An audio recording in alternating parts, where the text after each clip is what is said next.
हम लोग करेंगे क्वेश्चन नंबर 10। क्या दे रखा है, 2x minus three upon x square minus one 2x plus three. तो इसको हम लोग कैसे लिख सकते हैं, ऊपर लिख लेंगे a x plus b upon x square minus one plus c upon 2x plus three. इस तरह से लिख सकते हैं। अब हम लोग ए बी सी की वैल्यू निकाल लेंगे, तो ये हो जाएगा 2x minus three is equal to, इसको इधर मल्टीप्लाई कर देंगे, a x plus b 2x plus three plus इसको इधर मल्टीप्लाई कर देंगे एक्स स्क्वायर माइनस वन। अब यहाँ पे हम लोग वैल्यू निकालेंगे ए बी सी की। तो कैसे निकाल सकते हैं, पहले तो ये टर्म अगर हम जीरो रख दें तो ये पूरा टर्म जीरो हो जाएगा, तो सी की वैल्यू निकल आएगी। तो इस टर्म को जीरो कैसे कर सकते हैं, एक्स 2x प्लस थ्री को जीरो रख देंगे तो x की वैल्यू आ जाएगी minus three upon two, putting x is equal to minus three upon two. तो ये हो जाएगा 2 into minus three upon two minus three is equal to a minus three upon two plus b into zero plus c.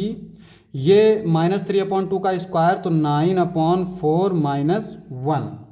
ये क्या हो जाएगा, to से to cancel, minus three minus का सिक्स इज इक्वल टू सी हो जाएगा हमारा, four इधर मल्टीप्लाई करेंगे 9 माइनस फोर यानी 5 अपॉन फोर।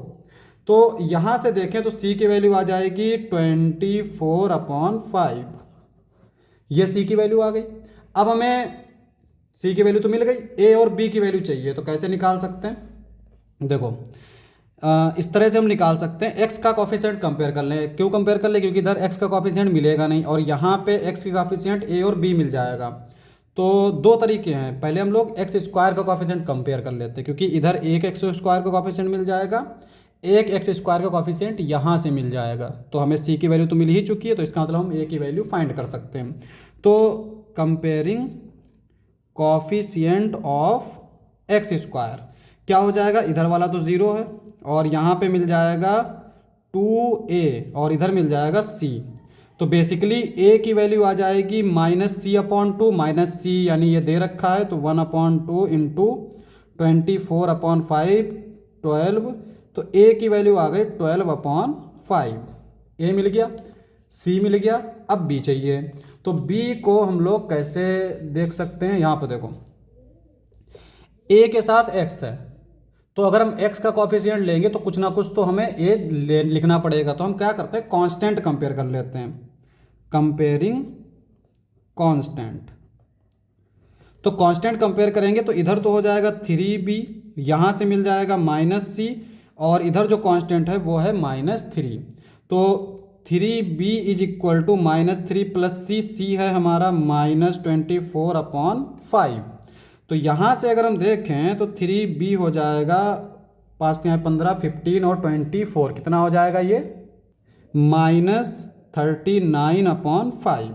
तो यहाँ से अगर हम देखें तो b की वैल्यू हमारी क्या आ जाएगी, this implies that b is equal to 3 one ज़ा 3, 3 3 ज़ा 9, 13 अपॉन फाइव। b आ गया ये।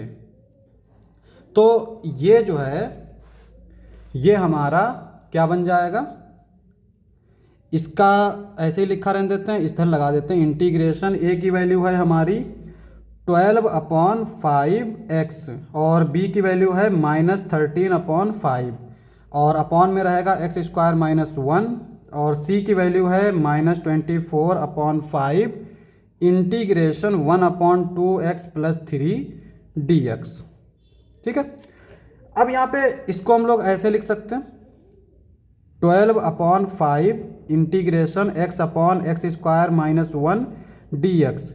ये हो जाएगा minus 13 upon five integration 1 upon x square minus one d x और ये आ जाएगा 24 upon five integration 1 upon 2x plus three D x.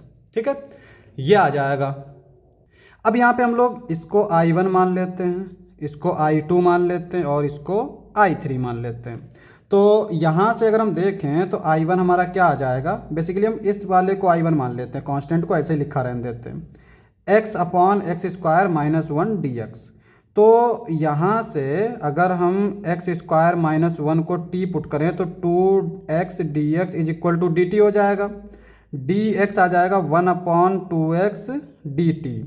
यहाँ पे पुट कर देंगे तो ये आ जाएगा x upon T, D x की जगह पर 1/2x dt, x की x से कैंसिल आउट, 1/2 पहले, 1/t का इंटीग्रेशन log t, और log t की वैल्यू है x² - 1। ये हो गया हमारा I1।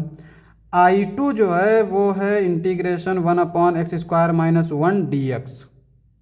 अब यहाँ पे 1/x² - 1 का इंटीग्रेशन होता है 1/2a, और a है हमारा चूंकि 1, तो ये आ जाएगा 1/2 log x² - a² का होता है x - a/x + a plus constant c।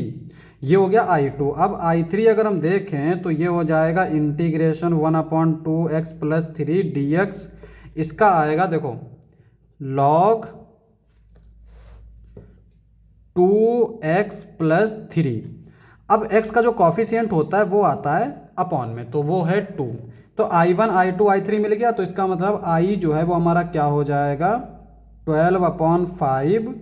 I1 जो है वो है log 1/2 भी है, तो इसको हम लोग ऐसे लिख सकते हैं 6/5 log x² - 1 प्लस माइनस 13/5 है।